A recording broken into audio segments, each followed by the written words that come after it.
Right, what a headline. Neill Blomkamp says his Alien sequel didn't happen because he's not a studio lackey director. It's quite a bold headline, to be fair. I like Neill Blomkamp. I've liked Neill Blomkamp's movies. Didn't really like Demonic. In fact, I hated Demonic. Thought it was garbage. But all in all, I think there's a lot of talent behind Neill Blomkamp. And that sort of auteur nature does tend to clash with studios, so I can see what he's saying. But I'm really surprised he's come out and said this. Primarily because he's just started working with studios again. You know, he's got that Gran Turismo movie. I'm really surprised. Really, really, really surprised. Now, this is interesting. I know he's obviously talking about his Alien 5 movie. And basically reveals why it didn't happen. So let's take a look at this. Hit subscribe if you're new here, guys. It's been a long time. A decade, in fact. I read this and I was like, has it actually been a decade? Yeah, it has. It's been a decade. We're closing in on it anyway. Almost a decade. Since it was first revealed that Neill Blomkamp was developing Alien 5. And though the fact this project wasn't ever going to make, into a reality, was made apparent some time ago. So the idea was going to be for Sigourney Weaver to reprise her role as Ellen Ripley, with Michael Biehn back as Corporal Hicks. They were sort of recycling a lot of stuff from the old Kenner toy line as well. A lot of it actually looked quite interesting. There's been such a massive dump of concept art because obviously, they're up on NDAs so they can talk about it or at least show stuff. There's also going to be an adult Newt expected as well. So the events of the third and fourth movies were expected to be largely ignored. News which came as a relief to quite a few people. Now, obviously over the years, Blomkamp's been attached to a number of sci-fi franchises outside of Alien, Halo, RoboCop, and they never happened. Ever. But here's why. Here's why. This is an interview with Empire Online. This is why I think it's really surprising that he's come out and said this. Really interesting. So he says, that stuff that's hit me the hardest in my own career are the projects that didn't get made. Alien, predominantly. I could have kept working with the US film system if I was more of a McDonald's, Burger King type studio lackey director that makes one film every year or every 1.5 years. Now, what does he mean by this? He's just talking about flipping burgers, basically. Do as you're told. Shut up. Do as you're told. Just crank them out. Shut up. Do as you're told. Crank them out. Get it on. Just get on with it. Just do it. And he says, naturally, I'm an artist who doesn't play the Hollywood game.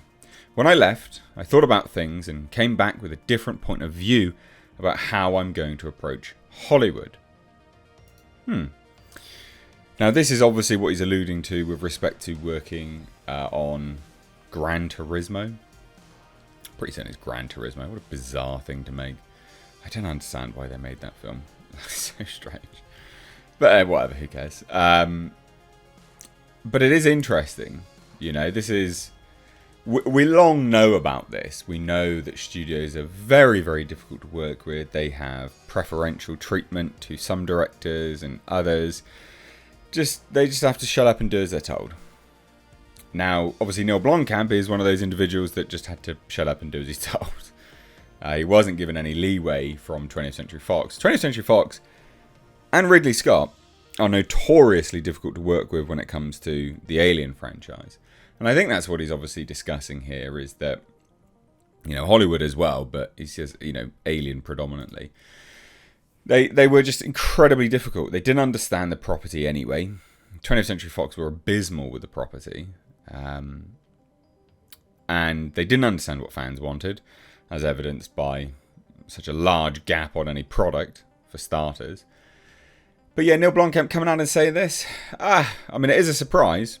It's genuinely a surprise, mainly just because you just think to yourself, you've just come back, Neil. You've just come back. What are you doing? Come on now. That District 10's never going to get made now, son. We want District 10. That's the film everyone wants. That's the movie which, well, District 9 anyway, that catapulted his career. What a staggeringly good film it is. Interesting. Now, what is this new approach? This different point of view? You know, how's he going to approach Hollywood? Maybe he's going to do the tried and tested actor method. One for me, one for you. One for me, one for you. What I mean by that is, I'll do one movie for me, where, you know, I don't make too much money. It's not like a blockbuster. It's just to get me nice and, you know, just sort of flex my acting chops. And then I'll do one for the studio and one for my talent agents. You know, big money earners. One for me, one for you. And maybe this Gran Turismo film is his entry back into Hollywood with respect to all of that. So now he's going to, well, get his one, which may be District 10. I don't actually know who owns the rights to District 9 as a property, a franchise.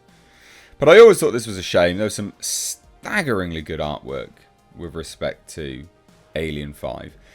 And the thing is, it actually seemed very fleshed out. I think it got to the point, if I remember rightly, that they were actually location scouting. So it got very, very, very, very, very close. And then Ridley Scott came in and naturally pulled the plug on it all. As well as Neill Blomkamp's not being a studio lackey director as well. But there you have it. Interesting. Don't you think? Don't you think? Now, I think it will be surprising to see where Neill goes next. You know, I think he did very, very good with his Oats Studio stuff. I do wish we'd have got, I don't know, they were going to crowdfund a Firebase film. I wish they'd done that. That would have been sick. There's a lot of good stuff there.